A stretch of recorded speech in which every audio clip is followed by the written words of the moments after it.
नमस्कार, KTV news में आपका स्वागत है। मैं हूं स्तुति और आइए एक नजर डालते हैं शहर की प्रमुख सुर्खियों पर। काशी विश्वनाथ मंदिर परिक्षेत्र स्थित अक्षय वट वृक्ष किया गया धराशायी।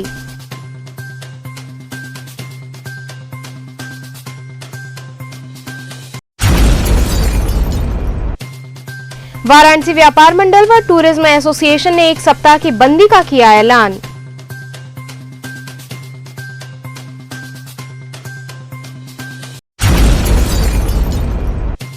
वाराणसी में कोरोना संक्रमितों की बढ़ी रिकवरी रेट, अगले 2-3 हफ्तों में संक्रमण कम होने की वैज्ञानिकों ने जताई संभावना। और पोलैंड में बॉक्सिंग चैंपियनशिप में कांस्य पदक जीतने वाले वाराणसी के खिलाड़ी ने कोरोना वॉरियर्स को समर्पित किया मेडल। और अब खबरें विस्तार से। काशी विश्वनाथ मंदिर परिक्षेत्र स्थित अक्षय वट वृक्ष धराशायी कर दिया गया। आज काशी में एक स्तब्ध करने वाली घटना हुई। काशी में अक्षय वट वृक्ष को धराशायी कर दिया गया। ये प्रमुख 3 अक्षय वट जो कि काशी, गया और प्रयाग में हैं, उनमें से एक प्रमुख, दुर्लभ और अत्यंत प्राचीन होने के साथ साथ पौराणिक मान्यता से भी परिपूर्ण है। जहां एक ओर आज वैश्विक महामारी से दिन प्रतिदिन काशी के जनमानस पीड़ित हैं, वहीं काशी के रस, आनंद और अलौकिकता को कलंकित करने वाला ये मंदिर परिसर में कार्य हुआ है। विगत दिनों विकास करने की आड़ में मंदिर प्रांगण में अनेकों शिवालय, देवालय धराशायी कर दिए गए। वहीं आज इस वृक्ष की क्षति होने की सूचना पर जनमानस में काफी रोष व्याप्त है। अक्षयवट विष्णु के रूप में अक्षयवट वृक्ष हैं। इनको योगी आदित्यनाथ के अधिकारी कमिश्नर कार्यपालक मिलके यही ये लोग कहे कि हम आप लोगों के मंदिर का जीर्णोद्धार करेंगे। यहाँ तक कि संविधान रूपी कागज जो स्टाम्प कहते हैं, स्टाम्प पर भी लिख के दिए हैं, लेकिन ये रातों रात सब शिवलिंग यहाँ से गायब करवा दिए जीर्णोद्धार के नाम पर, जो कि कहीं भी कागज में शिवलिंग को हटाना नहीं लिखा है। ये योगी आदित्यनाथ के आदेश पर कमिश्नर वाराणसी, कार्यपालक विश्वनाथ मंदिर, ये पूरा यहाँ का शिवलिंग नाश किए। विश्वनाथ जी का कचहरी खा गए, अक्षयवट वृक्ष खा गए। हनुमान जी का मंदिर कब अपने मुंह के बल पर गिर जाए, हनुमान जी मर जाए, हनुमान जी बिला जाए, ये कमिश्नर कार्यपालक का देन है। ये योगी आदित्यनाथ के आदेश पर ये अक्षयवट वृक्ष गिराया गया। अक्षयवट वृक्ष योगी आदित्यनाथ के आदेश पर ये बाधक रहा, इसको गिरा दिए लोग, रात को गिराए। फर्स्ट बार पहली दफे 3 मार्च को 2020 को विशाल सिंह गेट तोड़े। हम पुलिस चौकी चौक थाने गए, वहां पर कोई भी कार्रवाई न होने के कारण अधिकारियों का मन बहुत बढ़ गया। न्याय देने को कौन कहे, अन्यायी न्याय देने को कौन कहे, अन्यायी ने दोबारा अक्षयवट वृक्ष को धराशायी कर दिया। पुलिस प्रशासन कहता है हमसे मतलब नहीं है, पुलिस प्रशासन कहता है हमसे मतलब नहीं, तो किस लिए लोग यहाँ लगे हैं, छोड़ के भाग जाएं। अक्षयवट वृक्ष को पूरा धराशायी कर दिए ये लोग, और उनके आदेश से कमिश्नर वाराणसी ने इस वृक्ष को ध्वस्त करवाया। वाराणसी व्यापार मंडल द्वारा बंदी के संदर्भ में पत्रकार वार्ता आयोजित की गई। वाराणसी व्यापार मंडल ने व्यापारियों से आग्रह किया कि आगामी 30 अप्रैल से 7 मई तक कोरोना महामारी को देखते हुए अपनी अपनी दुकानें बंद रखें। इस दौरान कर्णघंटा व्यापार मंडल के अध्यक्ष विश्वनाथ दुबे व महामंत्री रितेश श्रीवास्तव ने कहा कि सरकारी कोई सहायता व्यापारियों को नहीं मिल रही है, किसी नेता अधिकारी का फोन नहीं उठ रहा है। अगर बंदी नहीं हुई तो स्थिति भयावह होगी। इन सब समस्याओं को देखते हुए हम व्यापारी ये कदम उठाने जा रहे हैं। अब तो जो सरकार के कार्य हैं वो व्यापारी और पब्लिक कर रही है। क्या निर्णय ले रहे हैं आप लोग व्यापार? मौजूदा जो विकट समस्याएं खड़ी हुई हैं आज हमारे वाराणसी के बीच में, हमारे देश में, हम उसके इन विपदा से निपटने के लिए मैं 30 अप्रैल से 7 मई तक अपने व्यवसायिक क्रियाकलाप को बंद करने का निर्णय लिया। किस तरह की दिक्कतें आ रही हैं आप लोगों को? दिक्कतें ये आ रही हैं कि प्रशासन कोई भी व्यवस्था जो कोरे कागजों पर कर रही है, जिसका कोई मतलब नहीं। एक कोविड कमांडर बनाया गया बनारस में, वो कोविड कमांडर का मैंने कई बार प्रयास किया टेलीफोन पर बात करने के लिए, उसका फ़ोन आज तक 4 दिन के अंदर उठा नहीं। दूसरा यह है, एक पीएमओ ऑफिस है माननीय हमारे प्रधानमंत्री जी के संसदीय कार्यालय के तौर पर, वहाँ पर पाठक जी इंचार्ज हैं, वहाँ पर डॉक्टर रिपोर्ट किए गए हैं, वहाँ पर 10 बार हमारे एक मित्र, हमारा बेटा है, उसके एक मित्र के पिता की हालत बहुत ही खराब, ऑक्सीजन के लिए वो परेशान था।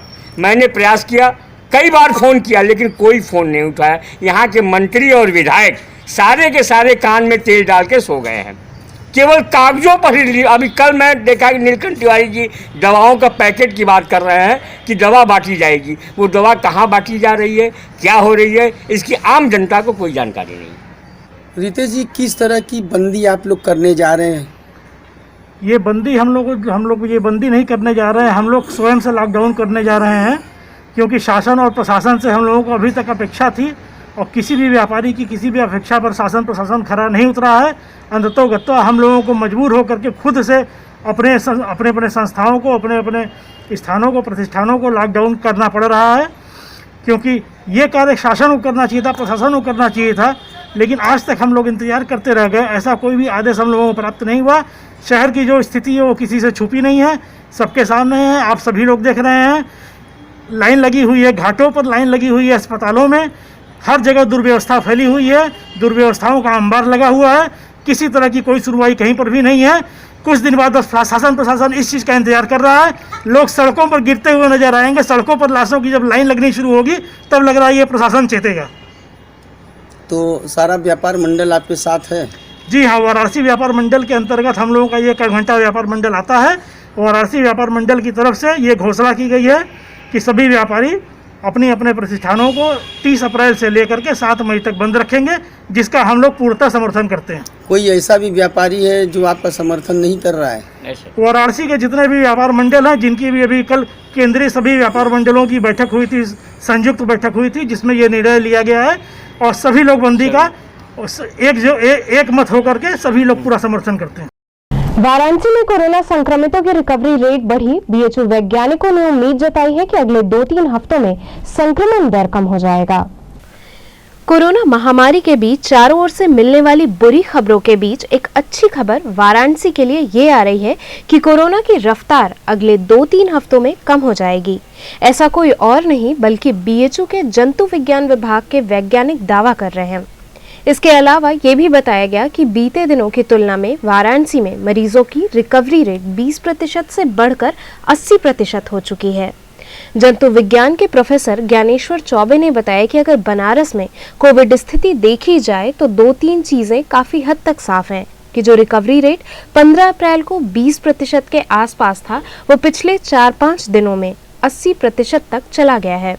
इस तरह से रिकवरी रेट में 4 गुने से ज्यादा की बढ़ोतरी हुई है। दूसरी बात पर गौर करें कि अभी तक जितने वैक्सीनेशन हुए हैं, वाराणसी में इन्फेक्शन हुए हैं और जो लोग एंटीबॉडी कैरी कर चुके हैं, सभी को काउंट करें तो इस सभी को मिलाकर वाराणसी में लगभग 5 लाख से ऊपर पॉपुलेशन इस वायरस के अगेंस्ट इम्यूनिटी ले चुकी होगी। अगर इन आंकड़ों की माने तो लगभग 40 से 50% लोग जब इन्फेक्टेड होते हैं तो वायरस का संक्रमण दर घट जाता है और वायरस की चेन भी टूट जाती है। तो उम्मीद है कि अगले 2 से 3 हफ्ते में इन्फेक्शन का नंबर सैचुरेशन लेवल तक पहुंच जाएगा और फिर केस भी कम आएंगे और कोरोना की चेन भी टूटेगी। उन्होंने आगे बताया कि अगले 2 से 3 सप्ताह में इन्फेक्शन का लेवल सैचुरेशन तक पहुंच जाएगा और नए केसेस कम आने लगेंगे क्योंकि वायरस को मीडियम नहीं मिलेगा। लेकिन इसके साथ ही उन्होंने सावधान भी किया कि हमें सतर्क रहना पड़ेगा और संक्रमण से बचना पड़ेगा। जब हम इसके इन्फेक्शन को कम कर देंगे तो इसकी चेन भी तोड़ पाएंगे। अगर हम बनारस में कोविड की स्थिति देखें तो 2-3 चीज़ें बहुत साफ हैं। पहली चीज़ कि जो रिकवरी रेट 15 तारीख को 20% के आसपास था, वो पिछले 4-5 दिनों का अगर हम रिकवरी रेट देखें तो मोर देन 80% हो गया है। तो लगभग 4 गुने से ज़्यादा बढ़ोतरी रिकवरी रेट में हुई है।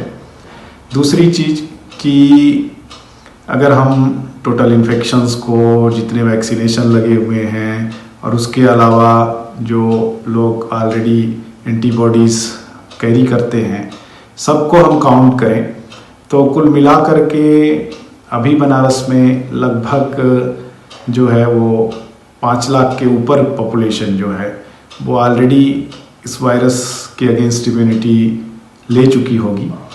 तो इस एस्टीमेट को अगर हम माने तो लगभग जो है 40 से 45% या 50% पॉपुलेशन जैसे ही किसी पॉपुलेशन में या किसी रीजन में या किसी एरिया में इन्फेक्ट होती है तो क्या होगा कि जो वायरस की संक्रमण दर है वो घटेगी, उसके साथ ही वायरस की जो चेन है वो भी टूटेगी। तो उम्मीद है कि अगले 2 सप्ताह में या 3 सप्ताह में ये नंबर जो है जो इन्फेक्टिव या लोग इन्फेक्टेड हो रहे हैं उनका नंबर, क्योंकि इन्फेक्शन रेट भी अभी बहुत हाई है, तो उनका नंबर एक सैचुरेशन लेवल तक पहुंच जाएगा। पोलैंड में बॉक्सिंग चैंपियनशिप में कांस्य पदक जीतने वाले वाराणसी के खिलाड़ी ने मेडल कोरोना वॉरियर्स को समर्पित किया। पोलैंड में यूथ बॉक्सिंग चैंपियनशिप में अंतर्राष्ट्रीय खिलाड़ी विशाल गुप्ता ने कांस्य पदक हासिल किया है। विशाल रोहनिया थाना क्षेत्र के कनेरी गांव के रहने वाले हैं। इनके पिता सब्जी बेचते हैं। इस बाबत विशाल ने कहा कि ये सफर बहुत मुश्किल है क्योंकि घर की स्थिति ठीक नहीं है। उन्होंने इस मेडल को अपने माता पिता, कोच के साथ ही इस विकट स्थिति में लोगों की सेवा में जुटे लोगों को समर्पित किया। वहीं उनके पिता भावुक दिखे। उन्होंने कहा कि सब्जी का छोटा सा व्यापार है, वो भी इस समय अच्छा नहीं चल रहा है, लेकिन बेटे ने नाम रोशन कर दिया है। मैं बहुत खुश हूँ। भारत में 4 मेडल आए हैं, 3 ब्रॉन्ज और 1 गोल्ड मेडल। आपने ब्रॉन्ज मेडल जीता है, किसको समर्पित करना चाहेंगे ये मेडल? सबसे पहले मैं अपने इस मेडल को माता पिता, कोच और इस कोरोना काल के विकट समय में अपना पूरा समय डॉक्टर जो और सपोर्टिंग स्टाफ काम कर रहे हैं देश को बचाने में, देश की जनता को स्वस्थ रखने में, उनको मैं इस मेडल को समर्पित करता हूं और उनके अच्छे स्वास्थ्य की कामना करता हूं। मेरे मेडल पे सबसे बड़ा हाथ मेरे कोच साहब का था जो आर्मी कोच हैं विजय कुमार शर्मा। उसके बाद मेरे माता पिता का आशीर्वाद और दोनों भाइयों का मेहनत जो खुद कमा के आधे पेट खा के मेरे लिए एडजस्ट करते हैं, खुद को बाहर जाने के लिए सब जुगाड़ करते हैं। वो मेरे कपड़ों पे, मेरे डाइट पे, मेरे सप्लीमेंट्स पे वो खर्चा करते हैं। मैं अपने माता पिता, अपने भाइयों, अपने कोच को धन्यवाद करता हूँ। शर्मा जी, आपके कितने बेटे हैं और किसने मेडल मारा है? हमारे 3 बेटे हैं। हमारे सबसे छोटे बेटे ने मेडल मारा। कितना गर्व महसूस हो रहा है आपको? बहुत गर्व महसूस हो रहा है। क्या करते हैं आप? सब्जी का छोटा सा धंधा है जो भी लॉकडाउन में नहीं चल रहा। सब्जी का धंधा करते हैं और आपके बेटे ने विश्व लेवल पर आप लोगों का नाम रोशन किया है। हाँ, क्या कहेंगे? बहुत बहुत बहुत बहुत भेजने के लिए बहुत खुश हूँ। और उत्तर प्रदेश से, पूरे उत्तर प्रदेश में सिर्फ अकेला हमारा लड़का वहाँ जाकर बॉक्सिंग किया। मेरे को बहुत खुशी हुआ कि इतना बड़ा राज्य में कि हमारा एक लड़का, एक छोटा सा लड़का हमारा गया और मेडल लेकर आया। वाराणसी टूरिज्म एसोसिएशन द्वारा 1 हफ्ते की बंदी का ऐलान किया गया। कोरोना की बढ़ती रफ्तार को देखते हुए वाराणसी टूरिज्म एसोसिएशन के प्रेसिडेंट प्रणव ने 1 हफ्ते की बंदी का ऐलान किया। एसोसिएशन के वर्चुअल मीटिंग में यह निर्णय लिया गया। उन्होंने कहा कि लॉकडाउन नहीं लगने से काफ़ी दिक्कतें आ रही हैं। पिछले साल कोरोना के वक्त हम लोगों को डीएम ऑफिस से पास मिल जाता था और पास मिलने से पहले ड्राइवर का चेकअप होता था और सारे गेस्ट का भी चेकअप होता था। उस केस में हम लोग सुरक्षित थे, लेकिन इस बार पता ही नहीं चल पा रहा है कि कौन कोविड पॉजिटिव है और कौन नहीं है। एंड वक्त पर कस्टमर का फ़ोन आने पर जब गाड़ी भेजी जाती है तो रास्ते में पता चलता है कि उनके घर किसी की मृत्यु हो गई है और वो अपने गांव या कहीं और जा रहे हैं। इससे ड्राइवर काफ़ी घबरा जाते हैं। उन्होंने कहा कि 1 हफ्ते की बंदी के दौरान इमरजेंसी सेवाएं ही जारी रहेंगी। इमरजेंसी सेवाओं में आरटीपीसीआर की रिपोर्ट महत्वपूर्ण होगी। देखिए, दिक्कतें लॉकडाउन नहीं लगने के कारण जो आ रही हैं, जो हम ट्रांसपोर्टर्स की बात करें तो जैसे पिछले साल लॉकडाउन था तो लॉकडाउन में भी गाड़ियां चलती थीं, लेकिन डीएम ऑफिस से हम लोग को पास मिलता था। पास मिलने के पहले ड्राइवर का और सारे गेस्ट का मेडिकल चेकअप होता रहा, उसके बाद चेकअप की रिपोर्ट के बाद ही पास इशू होता था। उस केस में हम लोग सेफ थे कि भाई सब कोई नेगेटिव है। इस समय क्या है कि हर आदमी जो घूम रहा है, कौन पॉजिटिव है कौन नेगेटिव है, और इस बार वायरस की मारक क्षमता बहुत ज़्यादा है। 3 से 4 दिन का ही मौका मिल रहा है और कोई भी गाड़ी फ़ोन पे बुक कर ले रहा है कि भेज दीजिए गाड़ी, और जब गाड़ी आधे रास्ते जा रही है तो मालूम चल रहा है कि इनके घर में किसी की पेशेंट की डेथ हो गई थी, ये लोग अब अपने घर जा रहे हैं, गाँव जा रहे हैं। ऐसे केस में ड्राइवर जा रहे हैं। तो फिलहाल आप लोगों ने क्या डिसीजन लिया है? हम लोगों ने डिसीजन लिया है कि हम लोग स्वेच्छा से कोरोना से मुकाबला करने के लिए, सरकार के हाथ को मजबूत करने के लिए हम लोग अपने ऑफिसेज को बंद कर रहे हैं। यहाँ रुकेंगे एक छोटे से ब्रेक के लिए, आप बने रहिए KTV के साथ।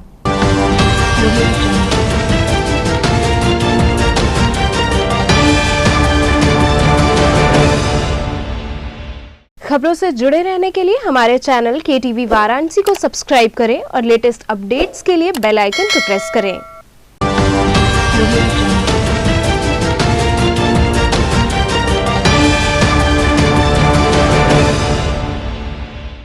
ब्रेक के बाद आपका स्वागत है। लंका क्षेत्र सीर गोवर्धनपुर में मां गंगा देवी ब्रह्मलीन हो गईं।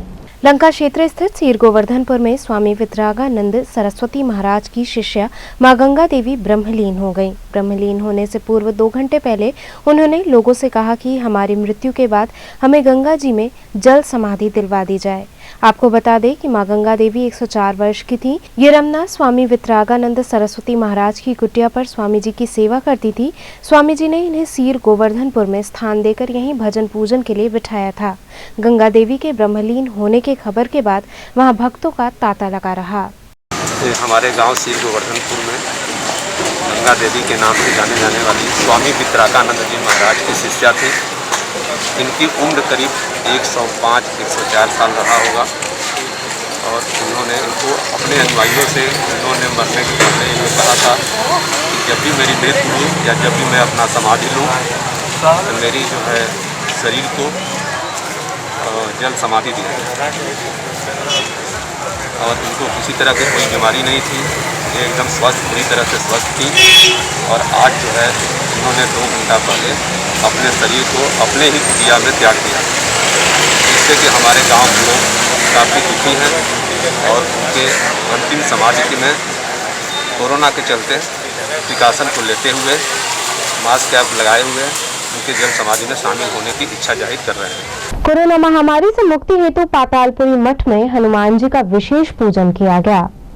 कोरोना के गंभीर परिणाम को देखते हुए पातालपुरी मठ ईश्वरगंगी के पीठाधीश्वर बालक दास जी ने इस महामारी की रोकथाम हेतु दवा के साथ साथ दुआ करने की लोगों से अपील की। उन्होंने प्रभु हनुमान जी का विशेष पूजन अर्चन कर हनुमान चालीसा का पाठ अपने शिष्यों के साथ किया और प्रभु से इस महामारी से संपूर्ण संसार को निजात दिलाने के लिए प्रार्थना की। साथ ही उन्होंने प्रधानमंत्री व मुख्यमंत्री से मंदिरों में हवन पूजन कराने की मांग की।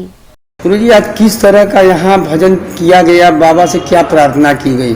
देखिए, हम लोग यहाँ पर पातालपुरी परिसर पर जिस प्रकार से आप देख रहे हैं कोरोना जैसी महामारी पूरा अपना पैर पसार चुकी है और जिस प्रकार से घटनाएं घट रही हैं, अनहोनी घटनाएं हो रही हैं, अनायास आदमी चला जा रहा है, उसको देखते हुए मन बहुत खिन्न हो चुका है।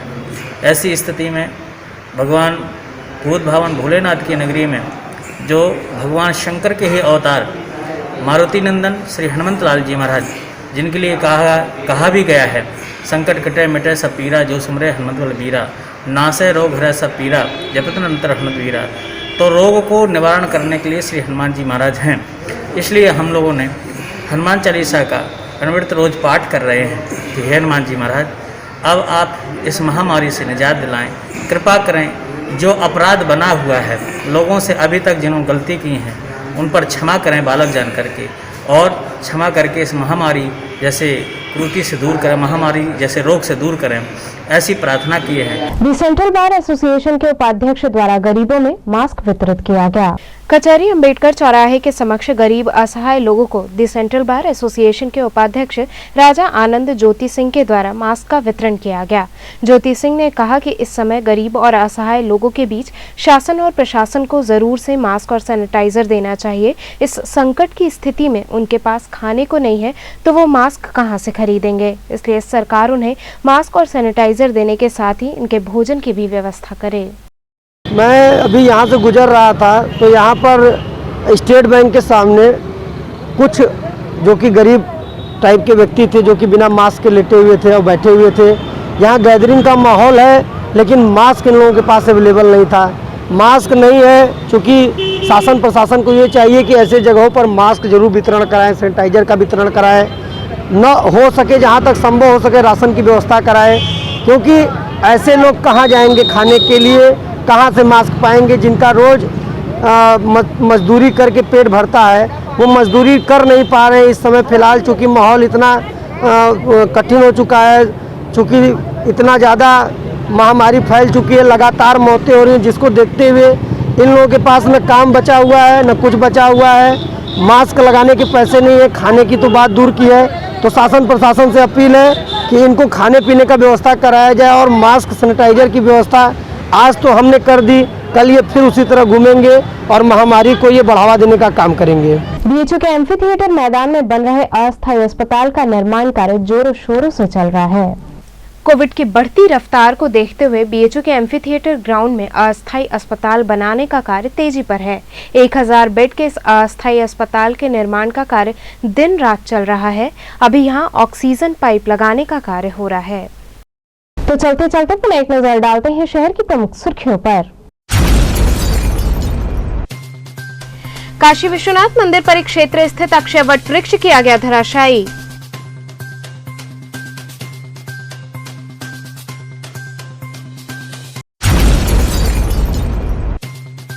वाराणसी व्यापार मंडल व टूरिज्म एसोसिएशन ने 1 सप्ताह की बंदी का किया ऐलान।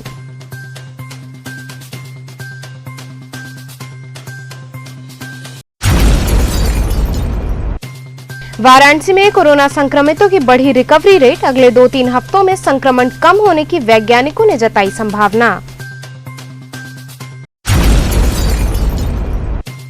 और पोलैंड में बॉक्सिंग चैंपियनशिप में कांस्य पदक जीतने वाले वाराणसी के खिलाड़ी ने कोरोना वॉरियर्स को समर्पित किया मेडल। तो थे आज के समाचार, कल फिर होगी मुलाकात, तब तक के लिए नमस्कार।